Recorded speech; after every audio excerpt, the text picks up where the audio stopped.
Shalom, my name is Joseph Shulam. I'm the retired emeritus director of Netivyah Bible and founder of Netivyah Bible Instruction Ministry in Jerusalem. And I'm doing another Mind Candy. Mind Candy is a short teaching that is designed actually to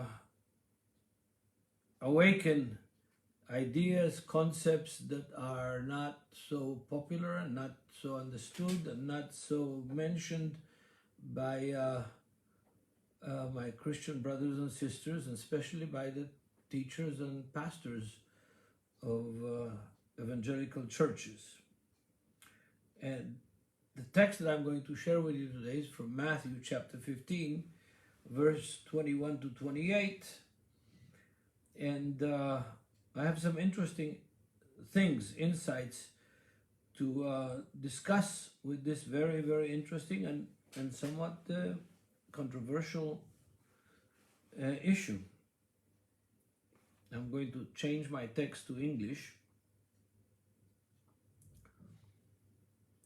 New King James Version. And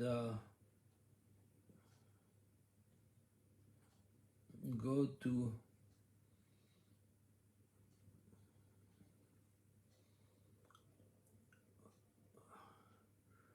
the New Testament and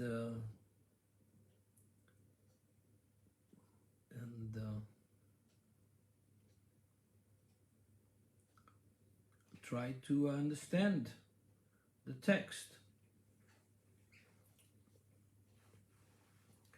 Well, first thing that shocked me, that I never thought of and never paid attention to, and I heard teachings and read Christian writings that say that Yeshua never left the borders of the land of Israel.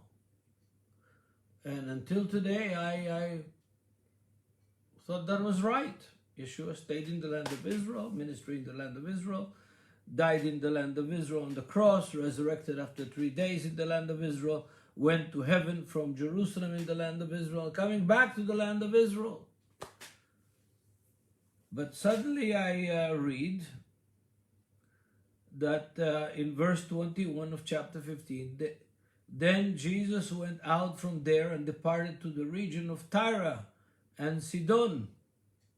Sidon is Tyre. Tyre is the Greek name for Sidon. And behold, a woman of Canaan came from that region and cried out to him, saying, "Have mercy on me, O Lord, Son of David, my daughter is severely demon-possessed." Already the questions pop up in my mind. Okay, here we are. He is out of the land of Israel, among Gentiles. A Gentile local woman, Syrophoenician woman, comes to him.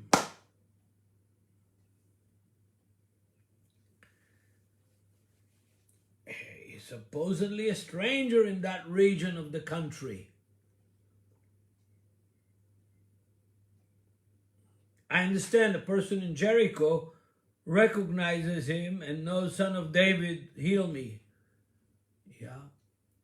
And is well known in the country. That's something that, people forget, Christians forget. Jesus, Paul, they were well known people. They were popular rabbis, to have thousands of people go to listen to you on foot, in the daytime, outdoors, in the sunshine, and you preach to them, and they get excited. It's not every rabbi that has that kind of prestige in the land and in the country. But here he's out of the land. He's in a foreign country, in Tyre. And a Canaanite woman, not a Jewish woman, not an Israelite woman, a Canaanite woman, probably a local woman from that region. It says that she's from that region. Cries out, says, "Have mercy on me, O Lord, Son of David." In other words, she already knows who he is. Calls him Lord. not a Jewish woman, not a Torah observant woman, not a woman who knows probably the scriptures, but a woman that has enough going for her that she recognizes him, Son of David, Lord. And she came with a complaint. She wants to ask him to heal her daughter who is demon possessed.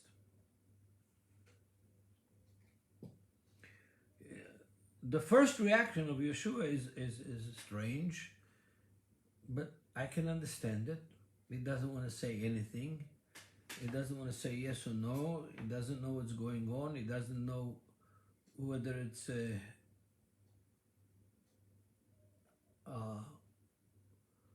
trap or a provocation. So he says nothing in verse 23. But he answered her not a word. And his disciples come and urge him, saying, send her away. And she's crying after us. She's walking behind us and crying after us, provoking the crowds and the disciples themselves. And he answered and said, I was not sent except to the lost sheep of the house of Israel. He said that to her and to his disciples that came just the previous verse and told him, send her away. She's crying out after us. She's bugging us, in other words. So he makes this proclamation, I was not sent except to the lost sheep of the house of Israel. Now, my ministry is with the Israelis, with the Jews, in the land of Israel, in the house of Israel. But this woman was a nudnik, as they say in Yiddish. And she keeps coming after him and say, Lord, help me, Lord, help me. She knows something that we know, but I'm not sure that we really believe. She knows that Yeshua can help her, can heal her daughter from being demon-possessed.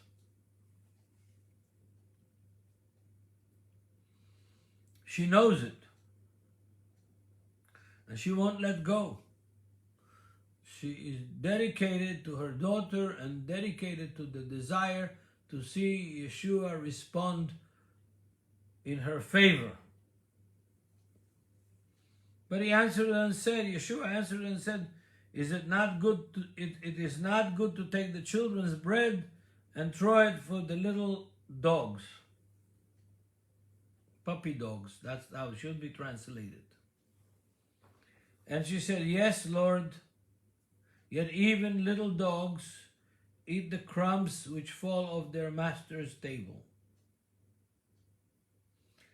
She pushed the right button.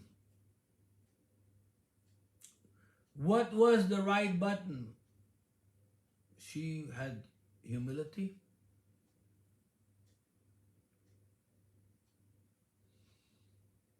She recognized that what Yeshua said was right, and that is that the ministry of the Messiah, at least in his first coming, is mainly to the people of Israel, to the children of Israel, to the Jewish nation. And she has no fuss with it. She's not complaining about it. She's not accusing Yeshua of racism. She is understanding the circumstance and accepting it. I've had non-Jewish brothers and sisters with that kind of attitude, and it's always a pleasure to be in fellowship with them and to break bread with them and to study with them and to pray for their healing. I've prayed for people's healing in Japan, and some were healed. I've prayed for people's healing in Finland and in in Germany, and I've prayed for people's healing in Brazil, and some were healed, not all, but some were healed from very hard diseases like cancer and infertility. But this woman said the right thing. He says, "Hey, Master, yes, you came to the lost sheep of the house of Israel, but even little dogs, little puppy dogs, get the crumbs of their master's table, their leftovers. I put out some leftovers for a bunch of cats. I don't like cats, but I'm feeding them. I put a bunch of leftovers for a bunch of cats, a large amount of leftovers from Passover. It's already a week old, almost a week old, and we're not going to be able to eat the next 28 hours, or maybe more than 28 hours, because we have some medical tests in the hospital tomorrow morning. So I just gave the cats the leftovers. Within minutes, the leftovers were gone, disappeared. The cats wolfed them down. So even the puppy dogs eat the crumbs which fall off their master's table, the lady says. And Yeshua answers her and says, "Oh woman, great is your faith. Let it be to you as you desire." And her daughter was healed from that very hour. And Yeshua departs and returns back to the Sea of Galilee, to the Galilee. It's not very far from Tyre. Not very far. Several 60 miles, something like that. Or maybe a little more. But here is this case, Tyre. So point number one, I didn't know that Yeshua left the borders of the land of Israel, and now I find out from this text that he did. This woman didn't come to the land of Israel looking for Yeshua. Yeshua went to Tyre. And the big question that I have is, what was he going there to do? He just had a big argument with the Pharisees, and he went to Tyre. Tyre was a famous city, big city, beautiful city. And the Jewish community in Tyre was there from the days of Solomon. And just recently I got a picture from probably the oldest existing, standing synagogue in the world from 1866. No, from 866 AD. Before the Crusades. It was a very, very important Jewish community in Tyre. This is a picture from Tyre, from the Jewish synagogue that was built in 866 AD. Yes, that's a picture of it. Of course, it's not in good repair because there's not much Jewish community left in Tyre. But it's there. It looks like this has some furniture still and some candelabra. And maybe the Lebanese government protects it, probably. But it's interesting that a synagogue that was originally built in the year 66, before the temple in Jerusalem fell, could be that Yeshua was, and it was built on top of an older synagogue that stood in the same place. Could be that Yeshua was in this synagogue in Tyre, preached there, read the Torah there, visited there. I don't know. But what would I think Yeshua went to Tyre for? I'll tell you why. Elijah was in Tyre. Zarfata was in Tyre. And he went there and was housed for 3 years in the home of a widow and her son. And the food during the time of famine, the food multiplied in this widow's jar, the oil, and in the bowl, the flour, and they had enough food to eat. The years that Elijah was housed in that bed and breakfast situation in the widow from Tyre. Yeshua mentions her when he talks about Capernaum, Bethsaida, and the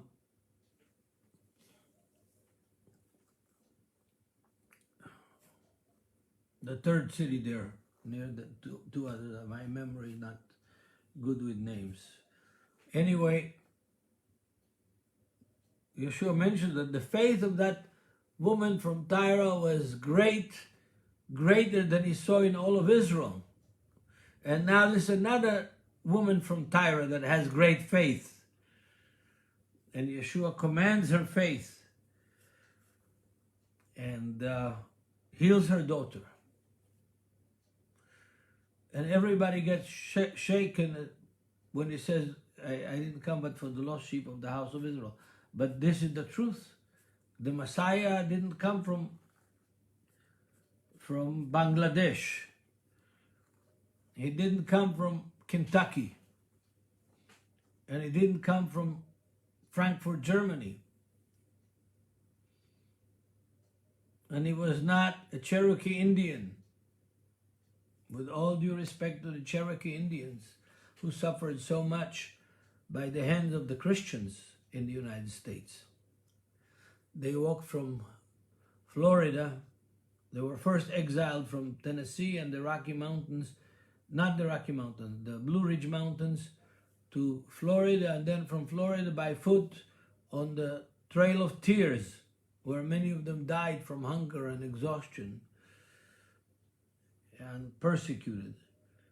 Now, Yeshua was a Jew from the tribe of Judah, from the house of David.